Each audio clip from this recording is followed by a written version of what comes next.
let's talk about the top 25 ranking, the AP and mine. I think right at the top, I moved Michigan to number 1. I believe Michigan has the best win of anybody in college football. They are undefeated. We went, 9 weeks saying they ain't played nobody. They ain't played nobody. Well, they played somebody. Even if you don't think Penn State is anybody, they played Ohio State, and they beat Ohio State handily. A defense that hadn't given up more than 17 points to a single opponent gave up 30 to Michigan. In a game where J.J. McCarthy played well but didn't have to overdo it. In a game where Michigan lost Zach Zinter to a season-ending injury. How did they respond? Blake Corum went into the end zone, flashed a 6.5. We saw the defense getting after the run game of Ryan Day. We saw the defense turning over Ohio State. 2 picks, right? 1 at the start of the game, 1 to seal it. Gave up 5 catches and 118 yards of TD to Marvin Harrison Jr. Still was able to win the football game. And Sherrone Moore, I think, really ought to be considered for these jobs that we're talking about at this point. Like, I had to fill out my Broyles Award ballot for the finalists just today. And I got that dude at number 1. What he has done over the last 3 games, I wouldn't put it past anybody else to fail. You are an offensive coordinator who has never been a head coach, and now you are the guy making the big calls, making the big decisions. And the way in which he decided to go for it on 4th down 3 times against Ohio State, running trick plays, bringing in the backup quarterback to be a run threat, being very aggressive and having it work. These are all things that we ding James Franklin for. These are things that we ding Ryan Day for. Sherrone Moore doing an outstanding job, and now you get Jim Harbaugh back on the sideline for the Big Ten championship game. I'm excited for that because we're going to see, a rematch of a couple years ago when Iowa played against Michigan, but also you can understand why that team rallies behind Jim Harbaugh. I mean, what he presents to us as media, what he presents to us as fans is one thing. But seeing the photo of Zach Zinter going through surgery, Zach Zinter's parents on one side and Jim Harbaugh on the other, tells you everything you need to know about why they love that man. Like, there was all sorts of conversation about where was he during the game that he was not allowed to be on the sideline for. And as soon as we heard that that dude was in surgery, who pops up? His head coach.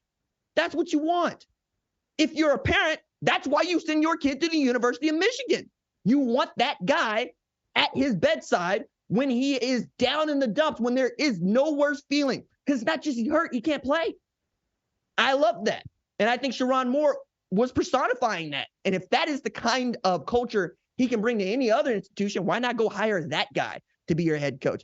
I got Georgia at number 2. They got Georgia at number 1. Tomato for me, right? Both of them are really good. I wouldn't mind seeing them play each other again. I think this time Michigan actually puts up a pretty decent fight. Not just because I think Michigan is the best Michigan football team they've been since 1997, but because this ain't the Georgia team that played them in 2021. That Georgia team was amazing. That Georgia team was outstanding. That Georgia team's defense was, frankly, terrifying. And they got J.J. McCarthy playing quarterback this time as opposed to Cade McNamara. Not to throw shade at Cade McNamara, but, Michigan put up 45 on Texas Christian college football playoff and couldn't move the ball at all, or so it felt, against Georgia a couple years ago. They got Washington at number 3. I got Washington number 3. I think we're all there. I've left Florida State at number 4, like the AP, because I wanted to see what Tate Rodemaker could do, and he did enough, right? If you think that Florida is decent to good, you're not going to penalize Florida State for winning a rivalry game. You're going to watch them walk into the conference championship game, and if they beat Louisville, I think they deserve a place at the table. Now, that said, Washington beats Oregon, who I have at 3, and who they have at 3. It's going to be tough, right? It's going to be tough. But I think if we get chalked through 1 through 4, everybody gets what they want. Where we get a little bit of moving and shaking is if Oregon upsets Washington, if Alabama upsets Georgia, and if Texas beats Oklahoma State. These are all things that we're going to discuss on Tuesday night in some real depth, but I need to put that on your radar. One thing that I think we haven't considered is what if Iowa somehow upsets Michigan? What does that do to the college football playoff? That might be your lucky day if you are Texas or even Alabama in a loss. Now, I say that Alabama damn near lost to an Auburn team that put money in the bag against New Mexico State just last week, all right? But I think that Alabama with Jalen Milroe has also shown, hey, we can come back from this. And if you are Oregon, if you are Washington, you're also looking at Michigan going, hey, Iowa, do us a solid. Not unlike Utah did Ohio State a solid last year when they beat USC a second time in the Pac-12 title game. So I don't want to just say that we're going to go chalk here because chalk isn't any fun, right? But we get one or two of these championship games that don't go the way that you or I might pick them to go, meaning that the favorite loses the game. Then we have something really to discuss on Selection Sunday on Sunday morning. Now, one more thing before we go out here. I think that Liberty has an opportunity to really make some noise. If they beat New Mexico State like a drum, they get to say, not only are we 12-0, we are 13-0.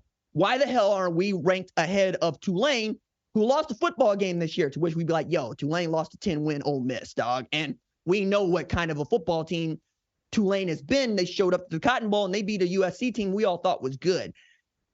It sucks for them, and it sucks for James Madison, honestly, because James Madison's also got to 11 wins, and I think both of those teams were as deserving as Tulane to get into a New Year's Six Bowl. I understand that there are blue bloods that listen to this show, watch this show, that are like, why are you talking about these group of five teams? Because I frankly love group of five teams.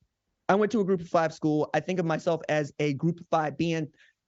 I don't think of myself as a power five player. I think of myself as really having to get up and get after them in these games that I'm not expected to win. And then when I turn up 12-0, you want to deny me my opportunity to play for a national championship? No. I think that everybody deserves the same opportunity to get beat to hell by Georgia. That's just how I see it, right? Now, with the 12-team playoff, I think that's the thing. You would get a Liberty into that. You would get a Tulane into that. You'd also get Alabama, Texas, without anybody shedding a tear, right? Everybody will get an opportunity. One of the reasons that I'm so excited for the 12-team playoff is you're not going to have to hear me yell about it because we're going to get to see it. We're going to get to see Liberty going at it, getting beat by 50, and then we get to say, see, you're not that good. If you like what you've seen, consider subscribing to the #1 college football show on YouTube, the Fox Sports app, or wherever you get your podcast.